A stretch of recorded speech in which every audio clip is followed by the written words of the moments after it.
नमस्कार, जय हिंद। मैं राजा स्वागत करता हूँ आपका स्टडी पॉइंट के यूट्यूब चैनल में। आज हम लोग प्रेसिडेंट पढ़ने वाले हैं, एकदम बेसिक से पढ़ेंगे। तो फिर स्टार्ट करते हैं। सबसे पहले हम लोग list of all president of India देख लेते हैं। मतलब कि भारत के सारे राष्ट्रपति मतलब कौन कौन कब कब बना वो देख लेते हैं। उसके बाद आगे की ओर बढ़ते हैं। पहला तो आपको पता होगा राजेंद्र प्रसाद। अगर लास्ट की बात करूं तो अभी प्रेजेंट में रामनाथ कोविंद, जो कि 14वें राष्ट्रपति है। आगे बढ़ते हैं, इसको आप लोग बाद में देख लेना। अब ये क्या है? ये है राष्ट्रपति भवन, जो कि रायसीना हिल्स पे स्थित है, जिसका वास्तुकार की बात करूं तो लुटियंस इसका वास्तुकार था। अब आगे की ओर बढ़ते हैं। सबसे पहले कुछ महत्वपूर्ण अनुच्छेद देखते हैं, उसके बाद बेसिक से बिल्कुल आगे बढ़ेंगे। सबसे पहली बात, राष्ट्रपति का आर्टिकल पूछा, मतलब कि साफ साफ पूछ रहा राष्ट्रपति किस आर्टिकल में है कि भारत में एक राष्ट्रपति होगा। तो आर्टिकल नंबर 52। अगर पार्ट मतलब भाग की बात करेगा तो भाग नंबर 5। राष्ट्रपति के पद की बात किया मैंने, मतलब देसी भाषा में बताऊँ तो ऐसा कौन सा आर्टिकल है जिसमें यह दर्शाया गया है कि भारत में एक राष्ट्रपति होगा? Article number 52। इतना क्लियर है। और भाग मतलब पार्ट की बात करेगा तो पार्ट 5। दूसरे की बात करूं तो राष्ट्रपति की कार्यकारी शक्तियां, मतलब कि एग्जीक्यूटिव पावर, मतलब कि राष्ट्रपति में कौन कौन सी कार्यकारी शक्तियां, मतलब कि एग्जीक्यूटिव पावर स्थित होगी, मतलब कि राष्ट्रपति क्या क्या कर सकता है कार्यकारी शक्तियों के थ्रू, वो बताया गया है। 54 की बात करूं तो राष्ट्रपति का निर्वाचन। 54 और 55 में ध्यान देने वाली बात यह है, 54 में है राष्ट्रपति का निर्वाचन तथा 55 में है राष्ट्रपति के निर्वाचन का तरीका। मतलब कि राष्ट्रपति का निर्वाचन का तरीका क्या क्या होगा, मतलब कैसे कैसे राष्ट्रपति बनाए जाएंगे। जैसे कि मैंने बताया था 55 में राष्ट्रपति के निर्वाचन का तरीका। अगर आर्टिकल नंबर 56 मतलब 56 की बात करूं तो राष्ट्रपति की पदावधि, भाई साहब राष्ट्रपति कितने साल के लिए चुने जाएंगे? तो राष्ट्रपति 5 साल के लिए चुने जाएंगे, लेकिन उसके पहले भी महाभियोग द्वारा इन्हें हटाया जा सकता है। उसकी चर्चा हम लोग बाद में करेंगे। 57 की बात करूं तो राष्ट्रपति का पुनर्निर्वाचन, मतलब कि राष्ट्रपति अपने पद पर, राष्ट्रपति के पद पर कितनी भी बार निर्वाचन हो सकता है। उसके लिए कोई मनाही नहीं है कि 1 या 2 टर्म के लिए हो गया, उसके बाद आप राष्ट्रपति नहीं बन सकते। जब तक आप जिंदा है तब तक आप राष्ट्रपति बन सकते हैं। अगर आर्टिकल नंबर 58 की बात करूं तो राष्ट्रपति की योग्यता, कि भाई साहब राष्ट्रपति बनने के लिए क्या क्या होना चाहिए। वह भारत का नागरिक होना चाहिए, तो सभी को पता रहता है। उसे 35 वर्ष की आयु पूर्ण कर चुका हो, मैंने इसके पहले कई बार बताया। तथा वह लोकसभा का सदस्य बनने के लिए अहर्त हो, मतलब कि लोकसभा का सदस्य बनने के लिए योग्य हो। अगले की बात करूं तो राष्ट्रपति की शपथ, मतलब राष्ट्रपति की ओथ या फिर शपथ किस प्रकार से होगी, राष्ट्रपति को शपथ कौन दिलाएगा। अभी हम लोग सारी चीज़ें एकदम बेसिक से स्टार्ट करेंगे, आगे पूरा समझ में आ जाएगा। अगले आर्टिकल की बात करूं तो राष्ट्रपति पर महाभियोग। राष्ट्रपति पर महाभियोग मैंने आपको कई बार बताया, आर्टिकल में 61 में है, जो कि यूएसए के संविधान से लिया गया है। इतना क्लियर है। अब अगला आर्टिकल है 123, राष्ट्रपति का अध्यादेश। अध्यादेश क्या होता है आगे समझेंगे। आर्टिकल नंबर 108, संयुक्त बैठक है। संयुक्त बैठक क्या होती है इसको भी आगे देखेंगे। अगला आर्टिकल है आर्टिकल नंबर 72। अब 72 में है क्या, राष्ट्रपति की क्षमादान की शक्तियाँ। मतलब आपने देखा होगा कई बार राष्ट्रपति के पास एक समन या लेटर जाता है कि क्षमादान की शक्तियों के लिए, उसी की बातें यहाँ पर की गई है।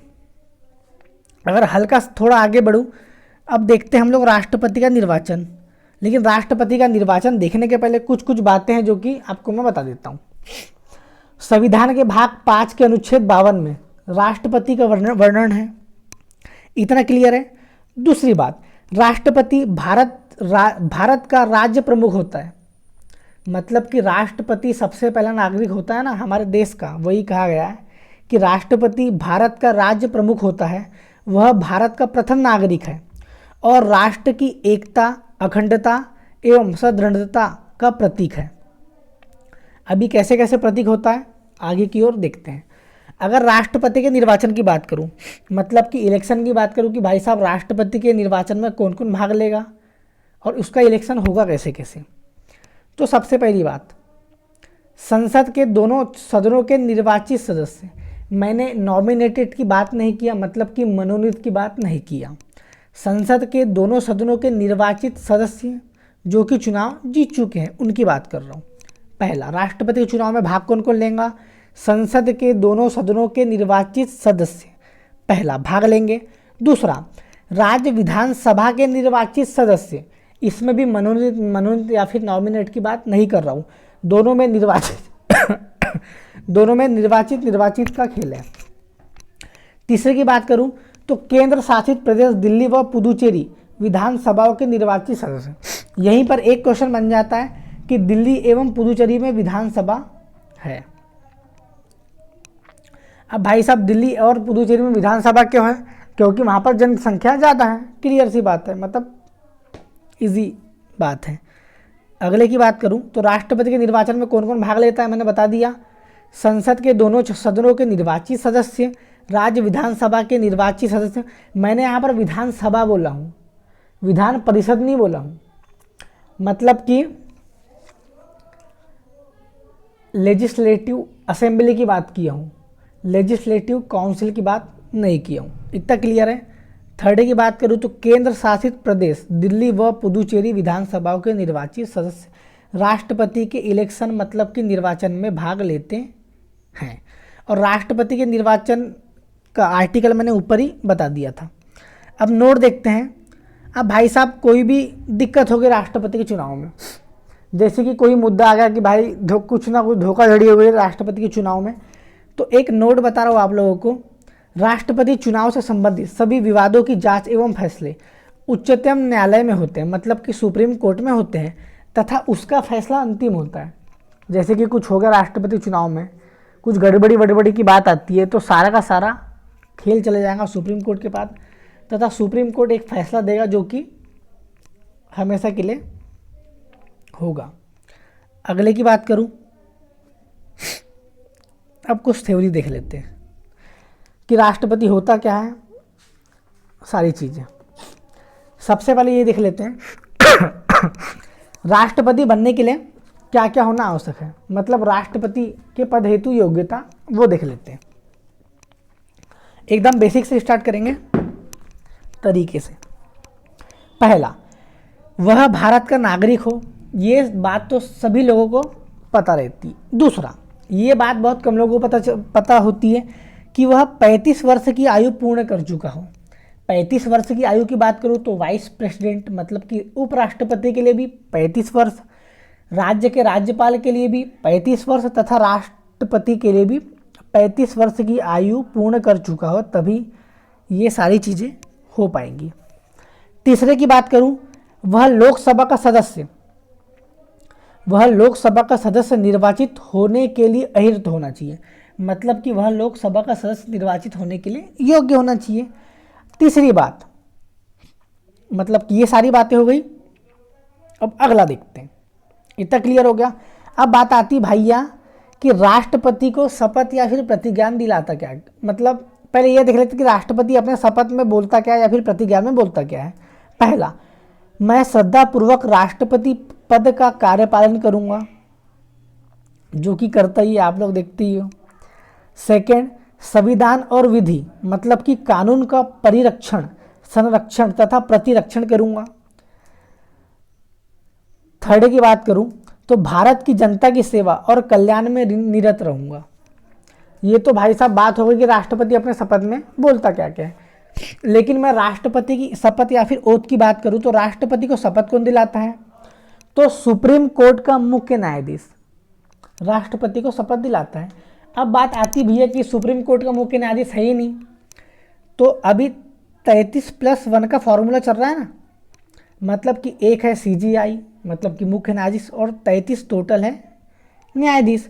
अगर मुख्य न्यायाधीश गलती से नहीं है तो 33 में से जो भी सीनियर होगा वो शपथ दिलाएगा। अगर वो भी नहीं है तो बाकी के 32 तो बचते हैं। अब के सारे की सारे की माएँ तो एक साथ बीमार नहीं हो जाएंगी, तो कोई ना कोई तो बचता होगा। ये बात हो गई ओथ की मतलब कि शपथ की। अब बात आती है कि भाई साहब राष्ट्रपति अपना त्यागपत्र मतलब कि अपना इस्तीफा किसको देगा, तो राष्ट्रपति अपना इस्तीफा देता है उपराष्ट्रपति को। इतना क्लियर है। अब आगे देखते हैं। अब एक काम करते हैं, हम सारे आर्टिकल में एक बार आते हैं, आर्टिकल के थ्रू पढ़ते हैं। अब सबसे पहले राष्ट्रपति की पदावधि की बात करूँ तो 5 वर्ष राष्ट्रपति की पदावधि होती है, लेकिन 5 वर्ष से पूर्व इम्पीचमेंट मतलब कि महाभियोग के माध्यम से राष्ट्रपति को हटाया जा सकता है। लेकिन अभी तक किसी भी राष्ट्रपति पर महाभियोग नहीं चलाया गया। महाभियोग होता क्या है आगे चर्चा करेंगे। राष्ट्रपति का पुनर्निर्वाचन, मैंने जैसे बताया राष्ट्रपति कितनी बार निर्वाचित हो सकता है। राष्ट्रपति की योग्यता की बात करूँ तो योग्यता मैंने आपको बताया कि राष्ट्रपति बनने के लिए क्या क्या योग्यता होनी चाहिए। राष्ट्रपति की शपथ भी मैंने आपको बता दिया। राष्ट्रपति पर महाभियोग आर्टिकल नंबर 61 जो कि यूएसए के संविधान से लिया गया है। महाभियोग क्या होता है आगे चर्चा करेंगे। एक काम करते हैं, पहले महाभियोग पढ़ ही लेते हैं। अगर महाभियोग की बात करूं, अब बात आती है कि भैया राष्ट्रपति अच्छा खासा काम कर रहा है फिर महाभियोग लाया क्यों जाएगा। मतलब देश का राष्ट्रपति अपने कार्य में निरत है तो फिर महाभियोग लाने की जरूरत क्या होगी। महाभियोग तो तभी लाया जाएगा ना कि राष्ट्रपति संविधान का उल्लंघन करे या फिर सरकार की सारी बातें ना माने या फिर अपनी मनमर्जी का मालिक रहे, तभी तो इम्पीचमेंट मतलब कि महाभियोग लाया जाएगा। तो अब बात करूं तो राष्ट्रपति पर संविधान का उल्लंघन करने पर महाभियोग चलाया जाता है तथा उसके पद से उसे हटाया जाता है। इतना क्लियर है। अब महाभियोग होता क्या है, तो ध्यान देने वाली बात यह है महाभियोग के आरोप संसद के किसी भी सदन में प्रारंभ किए जा सकते हैं। एक तो लोकसभा में भी आ सकता है महाभियोग तथा राज्यसभा में भी आ सकता है महाभियोग। इतना क्लियर है। इन आरोपों पर सदन के 1/4 सदस्यों जिस सदन ने आरोप लगाया के हस्ताक्षर होने चाहिए। मतलब कि अगर महाभियोग लोकसभा या फिर राज्यसभा में आया, समझ लो महाभियोग लोकसभा में आया तो लोकसभा का 1/4 सदस्य मतलब कि टोटल लोकसभा की सीट मान लो आप 400, तो जिसमें से 100 सदस्यों का हस्ताक्षर होना चाहिए राष्ट्रपति के महाभियोग में। दूसरी बात, राष्ट्रपति पर महाभियोग लगाने के 14 दिन पहले राष्ट्रपति को खबर करना पड़ता है, क्योंकि भाई उसको भी तो अधिकार है ना। अब महाभियोग ऐसे ही थोड़ी ना लग जाएगा, पहले सब जांच वाच होगी उसके बाद ही तो महाभियोग लगेगा कि एकाएक महाभियोग थोड़ी ना लग जाएगा। तथा महाभियोग लगाने से 14 दिन पहले एक राष्ट्रपति को नोटिस देना पड़ता है कि भाई साहब तुम्हारे खिलाफ महाभियोग ला रहे हैं। इतना क्लियर है। अब महाभियोग के बारे में थोड़ा देख लेते हैं। मैंने अभी आपको बताया महाभियोग एक तो लोकसभा में भी आ सकता है तथा राज्यसभा में भी आ सकता है। किसी एक सदन में समझ लो महाभियोग आया, मतलब कि लोकसभा में महाभियोग आया। लोकसभा की टोटल संख्या मैंने माना अभी अपने मन से 400, जिसका 1/4 मतलब कि 100 सदस्य, मतलब महाभियोग आने से पहले इसके 100 सदस्यों की हस्ताक्षर एक समन या फिर लेटर में होना चाहिए कि भाई साहब ठीक है आप लोकसभा में महाभियोग लेकर आ सकते हैं। लेकिन ये महाभियोग लोकसभा में तभी पास होगा जब तक कि इसके 2/3 सदस्य, मतलब कि लोकसभा के 2/3 सदस्यों के बहुमत महाभियोग में नहीं लग जाते। मैंने बोला 1/4 सदस्य महाभियोग लाने के लिए मंजूरी देता है तथा 2/3 सदस्य महाभियोग पास होने के लिए कोई भी सदन में मंजूरी देता है। अगर राज्यसभा की बात करूँ तो 2/3 ही होगा, अगर लोकसभा की बात करूँ तो 2/3 ही होगा। अब भाई साहब यहाँ से तो महाभियोग पास हो गया, अब जाएगा राज्यसभा में, तो राज्यसभा में भी 2/3 सदस्य के बहुमत से बिल पास होना चाहिए। तो फिर राष्ट्रपति पर महाभियोग लग जाएगा तथा राष्ट्रपति अपने पद से निष्कासित कर दिए जाएंगे। इतना क्लियर है।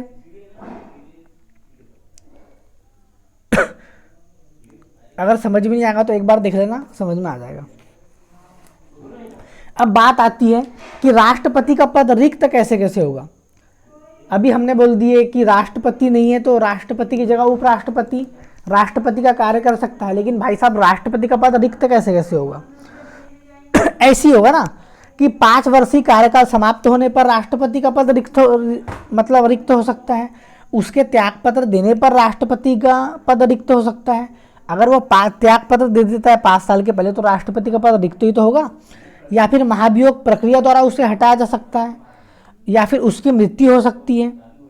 इस कारण से राष्ट्रपति का पद रिक्त हो सकता है।